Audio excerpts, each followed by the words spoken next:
What's up guys, and welcome to this video, which is going to be talking about the new Spider-Man movie, Spider-Man Across the Spider-Verse. So the first thing about this movie, it's an incredible movie, a very fun watch, like the whole family can enjoy it, and it's just jam-packed with awesomeness. So I have a few thoughts on this movie and I'm going to share them now.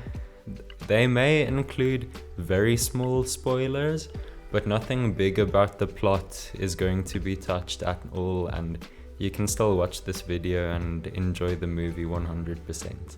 Okay, so the first thing, I really like that this movie was very family orientated and it really focused on how these spider people go by their days and like engage with their families and the people around them on a day-to-day basis. I feel like that was a major theme in the movie and I like the movie more because of it. The second thing is that this movie was visually perfect, I'd say. It captured your attention the entire time. It looked fantastic. There were really no downsides to it.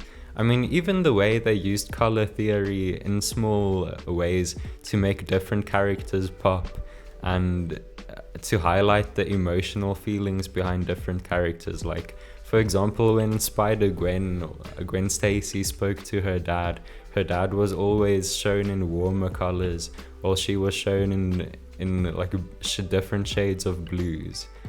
And then even, let me not get into the nitty-gritty of the stuff, but just know it's very smart in the way it uses color, and if you're anything like me, you'll appreciate that and you'll really like the fact that these animators took time to really show what the characters were going through in more than just dialogue, really. Next up, I really like the fact that Spider-Gwen got a lot of screen time. Gwen Stacy, I think Haley Steinfeld is very good at voicing her, and I really like the character of Spider-Gwen. I think she's an amazing character, very cool, and I really enjoyed her screen time.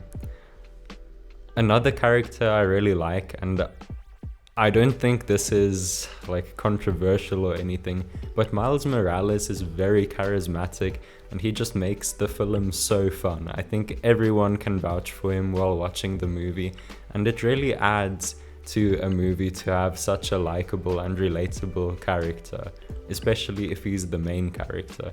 And then obviously he's not perfect. We still see that he's just a teenager and he's dealing with normal teenage stuff, but all in all, a very likable character, and he really added to the movie as a whole. Now, moving into the cons of the movie for me. Okay, let's get this over and done with. Where was Peter Porker? Like, Spider-Ham, my man.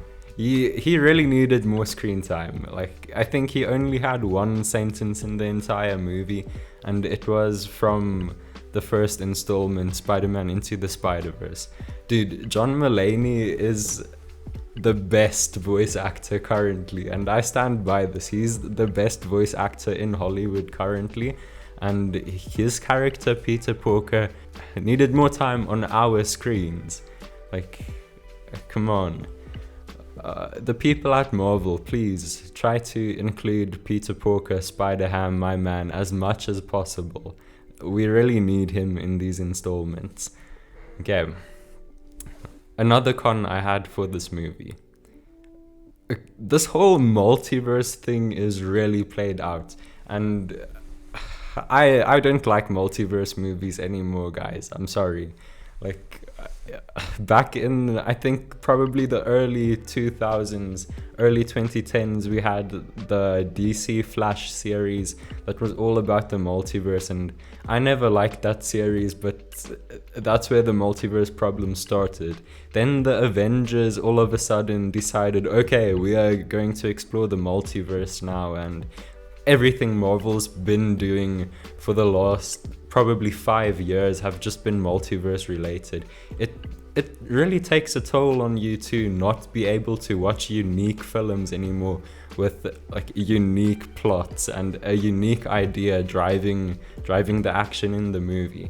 Like Avengers Endgame, the new Doctor Strange, all of them were just multiverse related, and I think we as people deserve to be able to see more films that explore different ideas and different cool stuff these characters can go through and fight. Like, sure, the main villain in this movie, Spot, was pretty cool in that he grew through the movie and his powers became better, and then at the end he's still pretty much not the most serious bad guy around, but like you can see he's going to put up a fight, and he's going to try and beat Miles Morales, no matter how quirky or weird you think he is. But yeah, the whole multiverse thing, a bit too played out, and I can't stand for it anymore. Okay, so yeah, those were my major cons. Other cons I have are more so related to Disney and not Disney but Sony trying to make this a family movie, and them taking away from the nuances of filmmaking in that regard. And what I mean by that is this whole idea that the filmmakers are kind of forced to express every subtle detail about the emotional nuances in this movie through dialogue instead of through action and acting. Like, okay, we know Gwen and Miles have some crush or some romantic tension going on there, but we really don't need every second character on the screen to point it out to us. I think that's on the filmmakers, and they should be able to express that connection through small things in the film and through the animation, and they don't need like lazy dialogue to mention it the entire time to make sure we get it. I mean, yeah, but as I said, that was probably done to ensure that the child audience can catch on and enjoy the film just as much as adults. But with that said, those are my 2 cents of the film, and I might be doing a few more film reviews or book reviews even, and TV reviews in general, so stay tuned and stay lofty.